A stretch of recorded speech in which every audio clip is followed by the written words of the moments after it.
त्याच्यानंतर कंसाने महाबळ नावाचा दैत्य त्या ठिकाणी पाठवलेला आहे. हा महाबळ नावाचा दैत्य ब्राह्मणाच्या वेशामध्ये आलेला आहे. त्याने पंचा नेसलेला आहे, हातामध्ये पंचांग आहे आणि जानवं घातलेलं आहे, कपाळावर ऊर्ध्वपुंड्र आहे. आला तो महाराज. दुपारची वेळ आहे. भविष्यवाला आता दुपारच्या वेळेला घराचे यजमान काही घरी नसतात महाराज. शेताच्या वगैरे का ऑफिसच्या कामानिमित्ताने ते बाहेर गेलेले असतात. मग घरी माता मावल्या आणि त्यातल्या त्यात विशेष महिला वर्गाला भविष्याची फार मोठी गोडी असते महाराज. भविष्य पाहण्याची, भविष्य जाणण्याची पुरुषांच्या पेक्षा महिलांना फार मोठी आवड. तर ते नेमके त्या भविष्यवाल्याला माहिती असतं महाराज, आणि म्हणून तर तो नेमक्या दुपारच्या वेळेला ते येत असतात. हा नेमका दुपारच्या वेळेला आला. भविष्यवाला. यशोदा मैया पटकन बाहेर आली. दादा इकडे या म्हणे. त्याला बोलवून घेतलं. कोणाला? त्या महाबळ नावाच्या दैत्याला, जो ब्राह्मणाच्या वेशामध्ये आला. तो बसा माझ्या बाळाचं भविष्य सांगा. आणि कृष्णाला आणलं महाराज तिने. काय त्या महाबळ दैत्याचं भाग्य आहे की भगवंताला त्याच्या मांडीवर दिलं महाराज. मांडीवर घेतलं भगवंताने. बराच वेळ तो एकटक पाहत राहिला भगवंताकडे. आणि पाहिल्याच्या नंतर मग तो बोलायला लागला म्हणे, मैया या पोराला आत्ताच्या आत्ता कुठंतरी नेऊन पुरून टाका म्हणे, गाडून टाका. अरे बापरे, तिला तर आश्चर्याचा धक्का बसला. म्हणे असं का म्हणता तुम्ही? कारण हा पोरगा तुमच्या पूर्ण कुळाचा नाश करणार आहे. ते खरं सांगत होतं महाराज. कोण? तो महाबळ दैत्य खरं सांगत ना. यशोदा मैयाने ऐकायला पाहिजे होतं त्याचं. हा पोरगा तुमच्या कुळाचा नाश करणार आहे. एकही दिवस हा खरं बोलणार नाही. हा दररोज खोटं बोलून, हा चोऱ्या करेल, हा कपटी आहे म्हणे, हा फसवून लोकांना मारणार आहे म्हणे. ते सगळं त्याचं खरं होतं महाराज. पण कुठल्या आईला असं भविष्य ऐकल्यावर चांगलं वाटलं? बरं झालं चांगलं सांगताय म्हणून. यशोदा मैयाने सांगितलं, बाबा तुमची काय दान दक्षिणा झाली असेल ना, ही घ्या म्हणे आणि जा बरं तुम्ही आता. त्या महाबळ दैत्याने सांगितलं, मैया हे असं असतं तुम्हाला माहिती आहे. खरं बोलल्याच्या नंतर सख्या आईला सुद्धा राग येतो. मी खरं बोलतो म्हणूनच तर तुम्हाला राग आला म्हणे. पण एक सांगू का,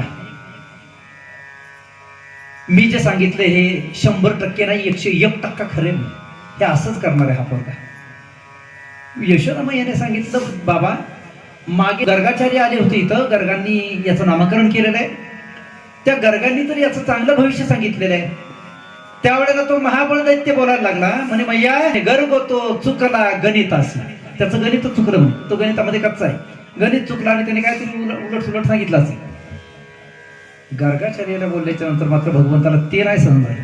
भगवंताला सहन झालं. परमात्म्याने विचार केला, अरे नाही या हा आता डोक्यात चालला म्हणजे. त्याला यशोदा मैयाने बसण्याकरता पाठ दिलेला होता, मागे टेकण्याकरता पाठ दिलेला होता आणि पुढे पंचांग ठेवण्याकरता एक पाठ दिलेला होता. पुढच्या पाठावर पंचांग ठेवलेलं होतं. भगवंताने ऑर्डर दिली त्या पाठांना, अरे करा म्हणे तुमचं काम चालू. ज्या पाठावर हा बसला होता तो पाठ याला सोडायचं ना. कोणाला? त्या महाबळ नावाच्या दैत्याला. पाठीमागं टेकण्याकरता दिलेला जो पाठ होता तो असा पाठीला चिकटला, आणि खाली बसण्याकरता दिलेला पाठ होता तो असा खालून त्याला चिकटलेला आहे. उठण्याचा प्रयत्न केला पण कमरेतून तो असा सरळच होईना लवकर. समोर जो पाठ होता पंचांग ठेवण्याकरता दिलेला, त्या पंचांग ठेवलेल्या पाठाने विचार केला, अरे हे दोन माझे भाऊच आहेत म्हणे, जर त्यांचं काम करतात तर मी का मागे राहू. तोही उठला महाराज. त्याने पंचांग फेकून दिलं बाजूला आणि थार थार थार थार थार थार थार थार त्याच्या डोक्यावर, कपाळावर त्या पाठाने मारायला सुरुवात केली. पाठांचा हा कारनामा चाललेला होता. आतमध्ये बरेचसे लाकडी त्यांची भावकी होती. त्या पाठाची भावकी. त्या हा जुना काळ आहे महाराज. त्यावेळेला मिक्सर वगैरे थोडाच होता. कांडण केलं जायचं शेंगदाणे कुटण्याकरता. उखळ मुसळ होतं त्याच्यामध्ये. ते मुसळ सुद्धा कशाचं असतं? लोखंडाचं का? मुसळी लाकडाचंच असतं. लाकडाचं मुसळ. त्या लाकडाच्या मुसळाने विचार केला, माझी भावकी जर तिकडे कामाला लागलेली तर मी का मागे राहू. ती निघाला महाराज पुढं आणि त्या मुसळाने बेदम मारायला सुरुवात केली. जे लाटणं होतं ते लाटणं आलं. हा ओरडायला लागला मोठ्या मोठ्या. ते लाटणे येताना बघितलं त्याने, मोठ्या मोठ्याने ओरडत असताना ते लाटणं तोंडामध्ये दिसलं. पोळपाट आलं महाराज ते पोळ्या करण्याचं. त्याने डोक्यावर मार द्यायला सुरुवात केली. लाकडाच्या वस्तूंनी अशा प्रकारचा त्याचा पाहुणचार करायला सुरुवात केलेली असताना घरातल्या बाकीच्या धातूच्या वस्तूंनी विचार केला. काय चांदीची भांडी होती, काय सोन्याची होती, काय लोखंडाची होती, काही स्टीलचे असतील, काही जर्मनचे भांडी होती. त्या भांड्यांनी विचार केला, अरे आपण तरी का मागं राहायचं, ते निघाले महाराज सगळे. आणि सगळ्या बाजूने त्याला मार बसायला सुरुवात झालेली आहे. महाराज जीव घेऊन हा महाबळ भट्ट पळत सुटला. तेवढ्यामध्ये अंगणामध्ये बाज होती. त्या बाजूने विचार केला, अरे मलाही थोडीशी संधी मिळाली पाहिजे पाहुणचाराची. पळता ती बाज आली मधी. बाज मध्ये आल्याबरोबर पाय अडकला आणि एक नाही दोन नाही, जवळजवळ 10-12 कोणांच्या त्याने खाल्ले उड्या गेला. त्याचं डोकं वगैरे फुटलेलं आहे. नुसतं डोकंच फुटलं नाही, हातामध्ये जे पंचांग होतं ते पंचांग कुठं फाटून गेलेलं आहे. आणि धोतर जे होतं, जानवे तुटले पंचांग फाटले, धोतर गळाले ढुंगणाचे, धोतर गळाले ढुंगणाचे, जानवे फाटले पंचांग फाटले, धोतर गळाले ढुंगणाचे, धोतर गळाले. जानवे तुटले पंचांग फाटले, धोतर गळाले टिंबचे. धोतरही गळालं महाराज. फजिती झाली. काय गंमत आहे पहा, लक्ष देऊ नका. बाकीच्या सगळ्या दैत्यांना भगवंताने मारलं, मात्र या महाबळ नावाच्या दैत्याला परमात्मा मारत नाही. का मारत नाही? त्याचं कारण आहे, हा ब्राह्मणाच्या वेशामध्ये आलेला आहे आणि भगवंताने अवतार जो धारण केला तो गायी आणि ब्राह्मणांच्या रक्षणाकरता अवतार धारण केलेला आहे. हा ब्राह्मणाच्या वेशामध्ये आला ना, म्हणून त्याची फक्त विटंबना केली. संत महात्मे वर्णन करतायत, विटंबिला भट दिला पाठीवरी पाठ. विटंबना केली या महाबळ नावाच्या दैत्याची. त्याच्यानंतर शक्तासूर नावाचा दैत्य आलेला आहे. एका छकड्याच्या रूपानं तो शक्तासूर नावाचा दैत्य आला. भगवंताला यशोदा मैयाने त्या छकड्याच्या खाली झोपवलेले आणि तिच्या कामामध्ये गुंग आहे. बाकीचे लहान पोर भगवंताच्या कडेला बसलेले आहेत. भगवान परमात्म्याने विचार केला, काय मैया आहे म्हणे, माझ्याकडे लक्ष द्यायचं सोडलं आणि ती तिकडच तिच्या संसारामध्येच ती गुंग आहे, मग्न आहे. भगवंताला राग आला आणि भगवंताने हातपाय हलवले. जोरात पाय हलवायला सुरुवात केली. पायाचा अंगठा त्या छकड्याला लागला महाराज. आणि एका क्षणामध्ये तो छकडा जो होता त्या छकड्याच्या ठिकऱ्या झालेल्या आहेत. आणि त्या छकड्याच्या माध्यमातून एक महाभयंकर बलाढ्य असा दैत्य जो छकड्याच्या रूपामध्ये आलेला होता, तो दैत्य त्या ठिकाणी रक्त ओकत पडलेला. गोपाळांनी पाहिलं, ते धावत गेले मैयाकडे. मैया, आपल्या कन्हैयाने काय केलं पहा ना, आपल्या कृष्णाने काय केलं पहा. सगळे येऊन पाहतात, एवढा मोठा दैत्य, कोणाचा विश्वास बसणार आहे महाराज? यशोदा मैयाचा विश्वास बसेना, नंदबाबाचा विश्वास बसेना की ही यानंच केलेला आहे म्हणून. यशोदा मैयानं पटकन कृष्णाला उचललं आणि उचलून ती त्याची दृष्ट काढत आहे. गोपुच्छ गायीची शेपटी त्याच्या डोक्यावरून फिरवत आहे. त्याची दृष्ट त्यांनी काढायला सुरुवात केली. बरं झालं थोडक्यावर निभावलं, नाहीतर माझ्या मुलाच्या प्राणावर आज बेतलो. पण बरं झालं माझा मुलगा या प्रसंगातून वाचला. केवढा मोठा दैत्य होता तो, बरं झालं वाचला. शक्तासुराला मारलेला आहे. त्याच्यानंतर तृणावर्त नावाचा दैत्य आला. हा तृणावर्त नावाचा दैत्य वावटळीच्या रूपामध्ये आला. कशाच्या रूपामध्ये? वावटळीच्या रूपामध्ये आलेला आहे. महाभयंकर अशा प्रकारचा वात त्या ठिकाणी त्या गोकुळाच्या दिशेने यायला लागलेला आहे. भगवंत यशोदा मैयाच्या मांडीवर आहेत, ते स्तनपान करतायत. भगवंताला चाहूल लागली. हा तृणावर्त नावाचा दैत्य वादळाच्या रूपाने आलेला आहे. परमात्म्याने आपलं शरीर वाढवलं, शरीराचं वजन वाढवलेलं आहे. भगवंताने आपल्या शरीराचं वजन वाढवलं महाराज. आणि वजन वाढवल्याबरोबर यशोदा मैयाने विचार केला, हा एवढा जड का लागायला लागला? तिला तिची मांडी अवघडून आली. तिने कन्हैयाला खाली ठेवलं आणि घरकाम करण्याकरता आतमध्ये निघून गेली. भगवंताने संधी साधली. परमात्मा आज पहिल्यांदा राजवाड्याच्या बाहेर आले, रस्त्यावर आलेले आहेत. आणि ते वादळ ज्या ठिकाणी आहे, ते वावटळ ज्या ठिकाणी, त्या वावटळीमध्ये महाराज रांगत रांगत रांगत रांगत परमात्मा त्या वावटळीमध्ये पोचलेले. आतमध्ये जाऊन पाहतात तर एक भयंकर अशा प्रकारचा दैत्य, 2 शिंग होती महाराज त्याला. त्या दैत्याला भगवंताने पाहिलं आणि दैत्याने भगवान परमात्म्याला पाहिलं. कृष्णाला कन्हैयाला पटकन त्याने उचलून आपल्या पाठीवर खांद्यावर घेतलेले आहे आणि खांद्यावर घेऊन आकाशाच्या दिशेने तो दैत्य हा उडायला लागलेला आहे. आकाशाच्या दिशेने गेला. आता इकडे लक्ष द्या माझ्याकडे. वरती गेल्याच्या नंतर भगवान परमात्म्याने गोड लीला केली महाराज. वरती आकाशामध्ये गेल्याच्या नंतर भगवंताने त्या तृणावर्त नावाच्या दैत्याचे दोन्ही कान पकडले महाराज. ते त्याच्या खांद्यावर बसलेले आहेत आणि खांद्यावर बसून दोन्ही कान त्याने पकडले. कुणी? भगवान कृष्ण परमात्म्याने दोन्ही कान पकडलेले आहेत. आणि मोटरसायकल चालवताना जसं आपण हँडेल वळवतो ना गाडीचं तसं भगवंताने त्याला वळवायला, वेग तर त्याला आहेच, भगवंत फक्त वळवण्याचं काम करतात. एकदा मथुरेकडे नेलेलं आहे, पुन्हा मथुरेकडून गोकुळाकडे आणलं, पुन्हा मथुरेकडे घेऊन गेले, पुन्हा गोकुळामध्ये जवळजवळ 10-12 चक्रा मारल्या त्याने. त्या द्रोणावर्त नावाच्या दैत्याला काय समजेल, मी आलो होतो कशा करता, याला मारण्याकरता, आणि याने माझाच टाइमपास लावला म्हणे सगळा. ते जड वाटायला लागलं थोडंसं खांद्यावरचं वजन. त्याने विचार केला, काय रे, मी कृष्ण समजून एखादा दगड तर घेतला नाही खांद्यावर. भगवंताला असा राग आला. परमात्मा म्हणतात, मूर्खा, लोक दगडामध्ये मला पाहतायत आणि तू माझ्यामध्ये दगड पाहायला लागलास का म्हणे. जे असा एक ठोका दिला वरून, ठोसा दिल्याच्या बरोबर रक्त ओकत तोही दैत्य त्या ठिकाणी खाली जमिनीवर निपचित अशा प्रकारचा पडलेला आहे. अशा अनंत दैत्यांचा भगवान श्रीकृष्ण परमात्म्याने संहार केलेला आहे. पुनावर्त झाला, आघासूर झाला, बकासूर झाला, रिठासूर झाला. वेगवेगळ्या दैत्यांना भगवान परमात्मा मारतायत. आणि कसं मारलेले त्यांनी, त्याचं वर्णन ज्ञानेश्वरांनी ज्ञानेश्वरीमध्ये केलेलं आहे. नुघडिता बाळपणाची फुली, बाळपणही संपलं नाही, पाळण्यामध्ये असतानाच भगवंताने या दैत्यांना मारलेले महाराज, पाळण्यामध्ये असताना. संत महात्मे ही वर्णन करताय.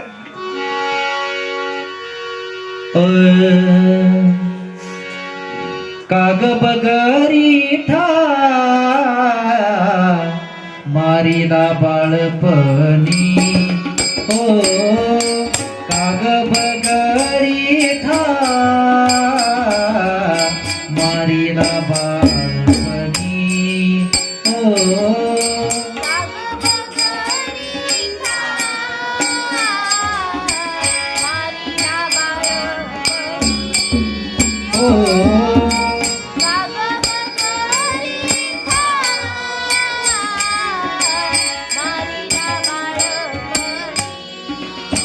अवघी दैत्य खानी बुडविली, अवघी दैत्य खानी बुडविली, अवघी दैत्य खानी बुडविली, अवघी दैत्य खानी बुडविली, माझी वाणी तुझे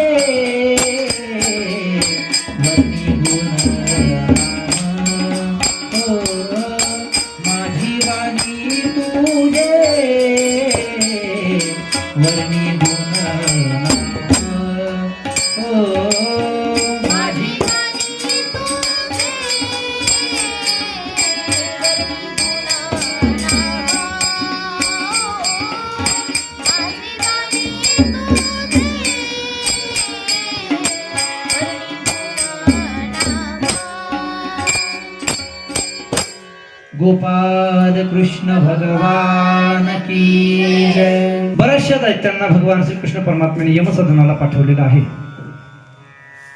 भगवंताने केवळ दृष्ट संहारात्मकच लीला केली असं नाही महाराज.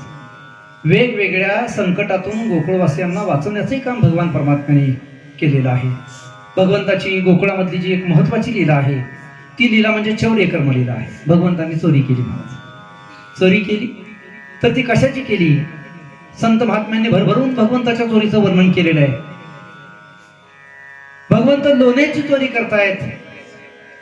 लोणी म्हणजे काय आहे महाराज? लोणी म्हणजे सज्जनांचं चित्त आहे. सज्जनांचं चित्त म्हणजेच लोणी. संत हृदय नवनीत समाना, किंवा मृदू सबाह्य नवनीत तैसे सज्जनांचे चित्त. आणि म्हणून संतांचं हृदय हेच एक लोणी आहे. भगवंताने लोण्याची चोरी केली म्हणजे संतांच्या चित्ताची चोरी केलेली आहे. हरिने माझे हरिले चित्त, हरिने माझे हरिले चित्त,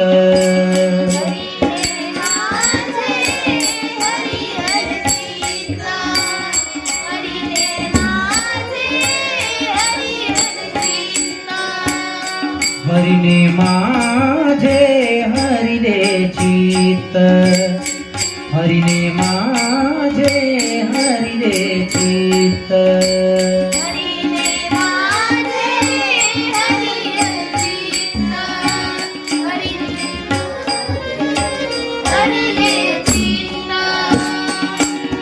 माझे हरिले चित्त भारवीत विसरले, हरिने माझे हरिले चित्त भारवीत विसरले, आता कैसी जाऊ घरा, आता कैसी जाऊ घरा, आता कैसी जाऊ घरा, आता कैसी जाऊ घरा. हरिने माझे हरिले चित्त भारवित्त विसरले, किंवा सावळे रूपडे चोरटे चित्ताचे, उभे पंढरीचे विटेवरी रामा, उभे पंढरीचे विटेवरी, सावळे रूपडे चोरटे चित्ताचे, सावळे रूपडे चोरटे चित्ताचे. सावळे रूपडे चोरटे चित्ताची, किंवा चित्त चोरीले नंदाच्या नंदने, तुका म्हणे गरुड ध्वजे. भगवंताने चोरी केली म्हणजे चित्ताची चोरी केली. घर पाहुणी एकांताचे, नवविधा नवनीताचे, तिथंच परमात्मा जातात आणि तिथं चोरी करतायत. गोपिका रोजच्या रोज गाराने सांगण्याकरता येत आहेत, काय यशोदे, अगं तुझ्या पोराला काय, तुझ्या घरी काय दही दूध तूप लोणी मिळत नाही काय? तुझा पोरगा दररोज त्याच्या सवंगड्यांना त्याच्या मित्रांना घेऊन आमच्या घरी येतो, वेगवेगळ्या प्रकारच्या खोड्या करतो. परवाला मुचे घरा दारी निजला होता म्हातारा, घेऊन ताकाचा डेरा फेडी फोडीला सैरा तयावरी. वैशाख महिना रणरणत ऊन आहे आणि त्या उन्हामध्ये परवा तुझा पोरगा माझ्या घरी आला दुपारची वेळ, घरामध्ये घुसला, त्याने ताकाचा डेरा उचलला. मला वाटलं ताक पिण्याकरता घेतला असेल, पण पितो कशाचा? ताकाचा डेरा उचलला आणि घरातून बाहेर घेऊन आला. बाहेर अंगणामध्ये म्हातारा झोपलेला होता, त्या झोपलेल्या म्हाताराच्या डोक्यामध्ये तो माठ फोडला म्हणजे त्याने. बरं झालं, म्हातारा जुन्या काळातला होता, जुना होता, खाल्लं पिल्लेलं शरीर होतं, तुपाच्या शरीराशिवाय काय खात नव्हता आणि म्हणूनच तो वाचला. तरी आजकालचा जर असता तर एखादा गेला असता म्हणजे. अशा खोड्या काय कामाच्या? एक गवळण आली, अगं काय म्हणे, काय सांगतेस, तुला काय वाटतं का नाही? लहान पोरगा आहे, पडला असेल त्याच्या हातातून ताकाचा डेरा, त्यापेक्षा मी काय सांगते ते ऐक. अष्टदळ काढिले अंगणी, अष्टदळ. एक वेळेला मी भल्या पहाटे दारामध्ये रांगोळी काढत होते, 8 टिपक्यांची अष्टदळाची रांगोळी काढत होते.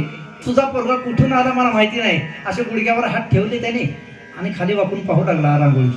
मला वाटलं बरं झालं, काय काय आज याला देवासारखं रूप आलं. बराच वेळ रांगोळी पाहत होता, मलाही आनंद वाटला. मी मोठ्या त्वेषाने रांगोळीमध्ये रंग वगैरे चांगलं सुंदर अशी रांगोळी काढली, पण काय झालं माहित नाही, त्याच्या काय मनात आलं. मी थोडस घरात गेली की त्याने त्याला रांगोळीवरच लग्न केली म्हणे. अष्टदळ काढिले अंगणी, वरी मुते चक्रपाणी. त्याने त्या रांगोळीवर लग्न केली. मी येऊन त्याला पकडणार तेवढ्यामध्ये तो पळून गेला. काय अशा खोड्या कामाच्या तुझ्या? तिसरी गवळण आली, तिनं सांगितलं, अगं काय म्हणे, काय सांगता तुम्ही, हे काय खोडेत, लहान पोरगा आहे, हे असं सगळं चालायचंच, त्यापेक्षा मी काय सांगते ते ऐका. मग तिनं सांगायला सुरुवात केली. तिसरी आली धावोनी, याने गे बाई काय केली करणी, पतीची दाढी माझी वेणी, दोन्हीची गाठ देवोनी, गाठ बाई कोणाशी सुटेना, धरू जाता सापडेना, यशोदे बाळ तुझा कान्हा, कुठवर सोसो धिंगाणा. एक दिवस काय झालं मला, भगवान परमात्म्याने गोपाळांना घेऊन जायचं प्रत्येक घराघरामध्ये, चोरी दही दूध लोणी तूप येथेच खायचं. एक दिवस गोपाळांना भगवंत म्हटले, म्हणे गोपाळांनो आज आपल्याला चोरी करायची नाही. कारण एक प्रसंग त्याच्या अगोदर घडला होता महाराज. गारानं सांगण्याकरता ज्या गोपिका येत होत्या ना, त्याच्यामध्ये एक दिवस चंद्रावळी नावाची गोपिका त्या आली समोर, त्वेषानं बोलायला लागली, म्हणे यशोदे दररोज नाकानं वांग सुटतीस म्हणे तू, आम्ही वेगवेगळे गाराने तुला सांगतो आणि तू मात्र आमचं काय ऐकून घेत नाहीस. प्रत्येक वेळेला गोपिका गेल्या की यशोदेचं एकच, तुम्ही काही सांगू नका, मला माहिती आहे माझा पोरगा कसा आहे ते. कसा आहे माझा पोरगा? बाळ सगुण गुणाचे ताने, बाळ दिसतय गोजिरवाणी.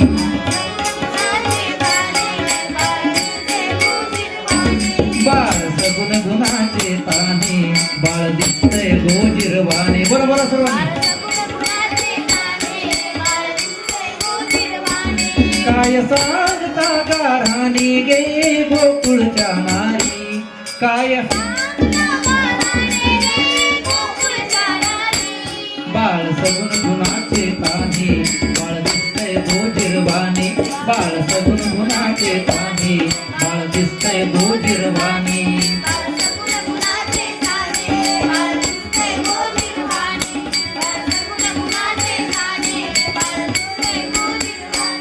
तुम्ही खाऊन लोण्याचा गोळा, आळ घेता या गोपाळा.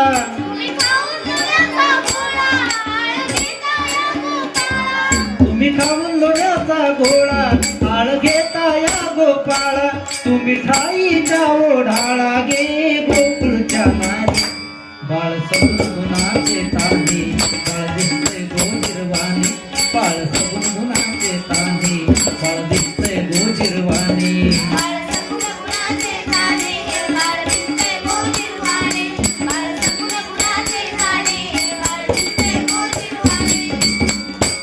सावळा घे चिमणा माझा, गवळणीत खेळे राजा. तुम्ही मोठ्या ढाल गजागे गोकुळच्या नारी. बाळ सगुण गुणाचे तान्हे. अरे तुम्हीच लोण्याचे गोळेच्या गोळे खाता आणि बाळ मात्र माझ्या बाळावर घेता. याच्या वस्तू तुम्ही लपवता आणि आळ माझ्या बाळावर घेता. तुम्ही लपवून याची गोटी, लागता गे याचे पाठी. ही एवढी चरित खोटी गे गोकुळच्या. तुम्ही 12 घरच्या 12 गे. काय वेगवेगळ्या प्रकारचे दूषण तू आम्हालाच लावतेस ना प्रत्येक वेळेला. एक लक्षात ठेव यशोदे, तुझा पोरगा सगळ्यांच्या घरी चोरी करतो आणि कोणाच्याच हाती लागत नाही. पण त्याला म्हणाव या पठ्ठिणीच्या घरी एकदा चोरी करून दाखव म्हणे. नाही त्याला रंगे हात पकडून दिला तर नावाची चंद्रावळीच नाही म्हणा. आणि सगळ्या गोपिका निघून गेल्या महाराज घरी. जाता जाता कृष्ण परमात्म्याने पेंद्याला सांगितलं म्हणे, पेंद्या ह्या चंद्रावळीचा बायोडेटा घे म्हणे सगळा. एकदा आज आपल्याला हिच्याच घरी जायचंय. आणि भगवंताने तिथंच घर निवडलं महाराज.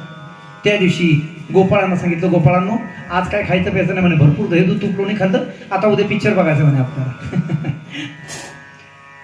प्रत्येक वेळेला थिएटरमध्ये जाता तुम्ही पिक्चर बघण्याकरता. आता थिएटरमध्ये जाण्याची गरज नाही, थिएटर मी उद्या तुमच्या समोर आणणार आहे. तुम्हाला उद्या पिक्चर बघायला मिळेल. या घराच्या फक्त समोर थांबा म्हणे येऊन. आणि भगवान परमात्मा त्या रात्री या चंद्रावळी नावाच्या गोपिकेच्या घरी गेलेले आहेत. घरामध्ये जात आहेत. सूक्ष्म रूपाने भगवंत गेलेले आहेत. दोघेही सताळ झोपलेत महाराज. घरामध्ये दुसरं कोणी नाही, लेकरूबाळ नाही. आणि त्याच्यामुळे घरामध्ये दोघंच विठोबा रखमाय ठोकोबा ठकमाय, दोघंच नवरा बायको आहेत. पलंगावर झोपलेले असताना भगवान परमात्मा हळूच गेले तिथं. आणि गेल्यानंतर तिची वेणी आणि याची दाढी गाठ मारली महाराज. दाढीची आणि वेणीची गाठ मारली. साध्या ब्राह्मणानं मारलेली गाठ जर लवकर सुटत नाही महाराज, तर ही तर विधीचा जनिता आहे. त्याने मारलेली गाठ आहे, कधी कोणाला सुटल महाराज. त्या देवळीमध्ये दिवा ठेवलेला आणि एक डबी ठेवलेली माचीस. भगवंताने ती डबी उघडली, त्याच्या काड्या सगळ्या फेकून दिल्या आणि रानातून कुठून विंचू पकडून आणला होता येतानाच काय माहिती, त्या डबीमध्ये तो विंचू ठेवला महाराज. आणि भगवान परमात्मा निघून गेले बाहेर. भल्या पहाटे गोपिका ज्या वेळेला उठली 3:30 वाजता, तिला असं वाटलं की मला काय आज उशीरच झाला की काय, म्हणून लगबगीनं उठून बसली.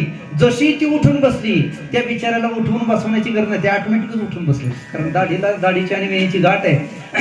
ही उठून बसल्याबरोबर दाढीला झटका बसला आणि तो गोपी उठून बसलेला आहे. मस्त होऊन या मातरी धांगडी आणि करी ओढावडी मज लागी. काय मूर्ख आहेस रे म्हणे, सकाळी सकाळी माझी दाढी काय ओढतेस, सकाळी सकाळी माझी दाढी काय ओढतेस. तिनं सांगितलं, हे पहा जास्त बोलायचं काम नाही, तुम्हालाच म्हातारचं सुटला म्हणे, सकाळ सकाळ तुम्हीच काय माझी वेणी ओढता. तो बोलायला लागला, दाढी का ओढतेस. ती म्हणायला लागली, वेणी का ओढताय. मग ते लक्षात आलं की अरे ओढत नाही कोणी, चाचपून बघितलं तरी बांधलेलं आहे. दाढी आणि वेणी दोघांची गाठ मारलेली. बरं गाठ तरी कोण मारणार आहे? घरामध्ये दुसरं कोणी नाही, हे दोघंच आहेत. मग एक तर त्याने तरी गाठ मारली असेल किंवा हिने तरी गाठ मारली असेल, पण कबूल व्हायला कोणी तयार नाही. अगं ते जाऊ दे म्हणे, सोडून टाक पहिली गाठ. सोडायचा प्रयत्न करतात, गाठ बाई कोणाशी सुटे ना.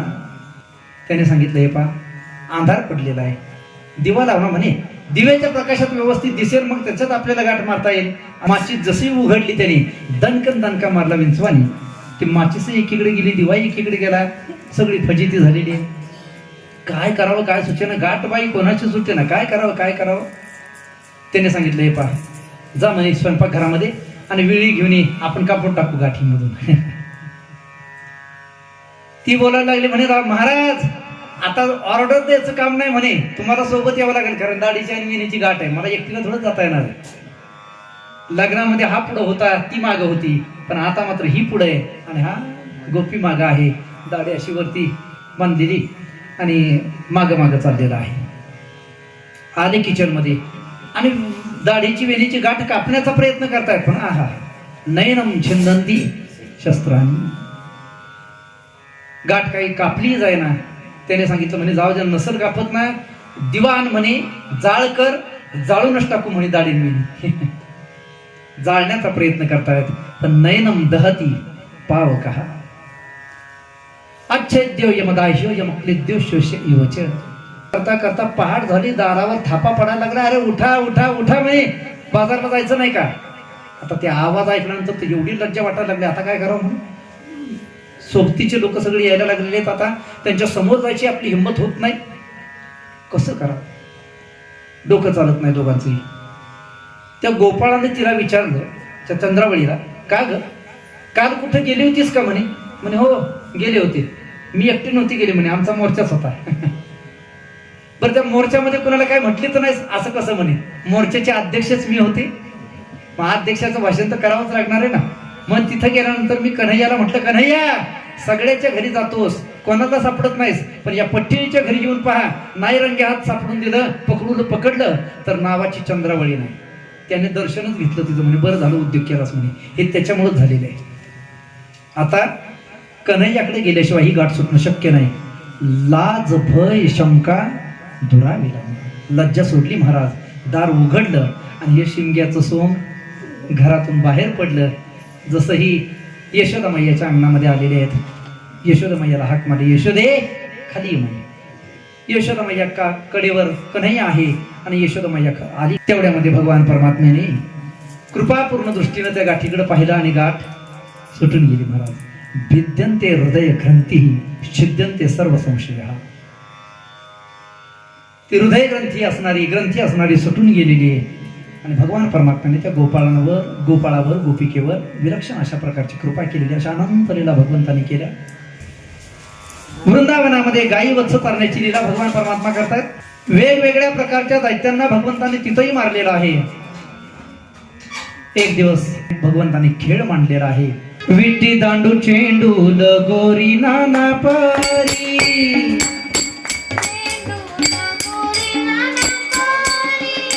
विटी दांडू चेंडू लगोरी नाना परी,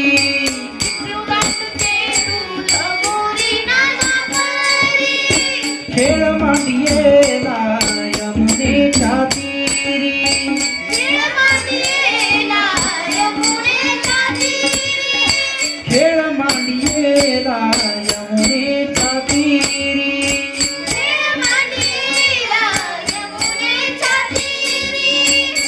गाई गोपाळ गाई गोपाळ गाई गोपाळ सवंगडे वना, गाई गोपाळ सवंगडे वना, गाई गोपाळ सवंगडे वना वना, गाई गोपाळ सवंगडे वना.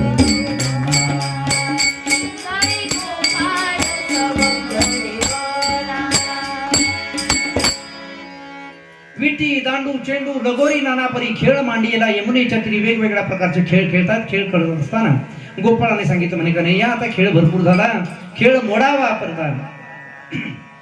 खेळ मोडा म्हणे, आता खांदी भार पोटी भूक, काय खेळा याचे सुख. देवा खांद्यावर संसाराचा भार आहे, पोटामध्ये सुखाची भूक आहे, आणि खेळ काय गोड लागणार. देवा आता खेळ मोडा. खेळ मोडला महाराज भगवंताने. सगळ्या गोपाळांना आपल्या आजूबाजूला बसवले. भगवान परमात्म्याने काला केला आणि तो काला सगळ्या गोपाळांना वाटला. भानुदास गीती गात प्रसाद देतो पंढरीनाथ. भगवान परमात्म्याने त्या ठिकाणी सर्व गोपाळांना काल्याचा प्रसाद दिलेला आहे. अशा अनंत लीला भगवान श्री हरिकृष्ण परमात्म्याने गोकुळामध्ये गेलेल्या आहेत. आणि त्याच्यानंतर शेवटची लीला एक भगवान परमात्मा करतात. ती शेवटची लीला म्हणजे रासलीला आहे. शरद पौर्णिमेच्या रात्री भगवंताने सुंदर अशा प्रकारचा वेणू वाजवायला सुरुवात केली. आणि वेणू वाजवत असताना त्या वेणूच्या नादामध्ये सर्व चराचर सृष्टी ही तल्लीन झालेली आहे. भानुदास महाराजांची एक गवळण आहे. वृंदावनी वेणुकवनाचा माय वाजे, वृंदावनी वेणुकवनाचा माय वाजे.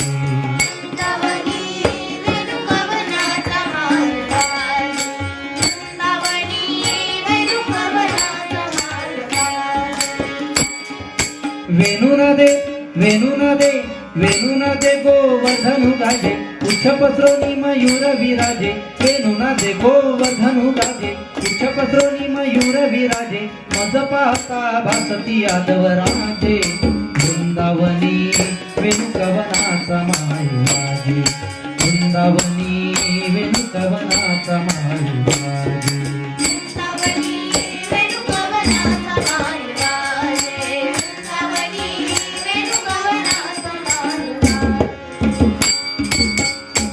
वृंदावनी वेणू कवनाचा माये वाजे. भगवंताने वेणू वाजवायला सुरुवात केली आणि भगवंताच्या वेणूचा नाद ज्या वेळेला गोपिकांच्या कानावर गेला ना, त्यांचं चित्त हे आकर्षित झालेलं आहे आणि त्या नादाच्या दिशेने त्या निघालेल्या आहेत. पण अवस्था चित्रविचित्र विक्षिप्त अवस्था आहे. एक गोपिका स्नान करत होती, तर स्नान करत असताना तसेच अर्धवट कपडे घालून ती नादाच्या दिशेने निघालेली आहे.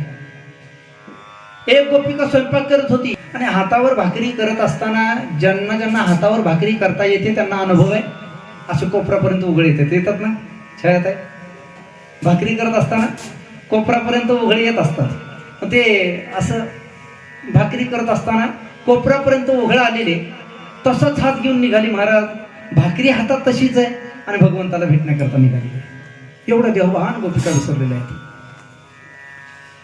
एक गोपिका स्नान झालेलं आहे आणि शृंगार करत होती. शृंगार करत असताना तिने उलटसुलट शृंगार केलेला आहे. डोळ्यामध्ये काय लावतात मेकअप करताना?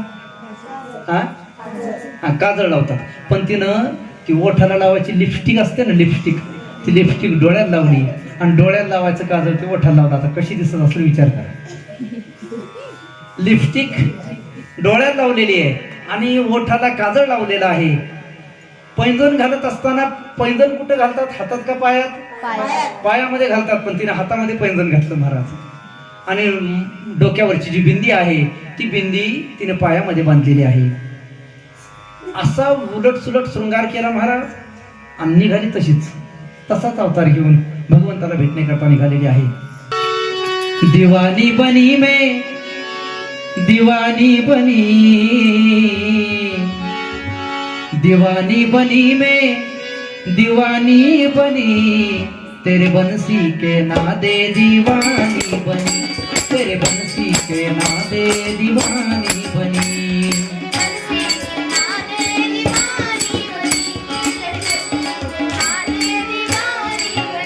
ओ दीवानी बनी में दीवानी बनी, दीवानी बनी में दीवानी बनी, तेरे बंसी के नादे दीवानी बनी, तेरे बंसी के नादे दीवानी बनी.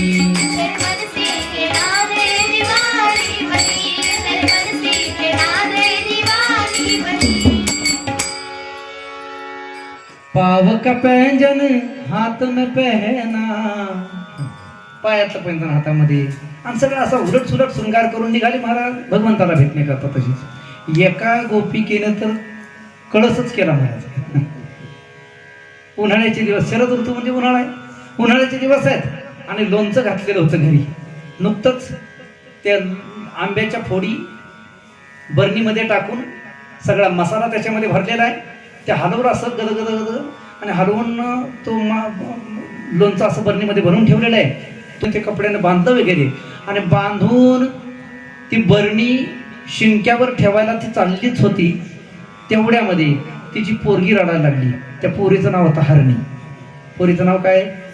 हरणी. हरणी नावाची तिची पोरगी मोठ्या मोठ्याने रडायला लागली.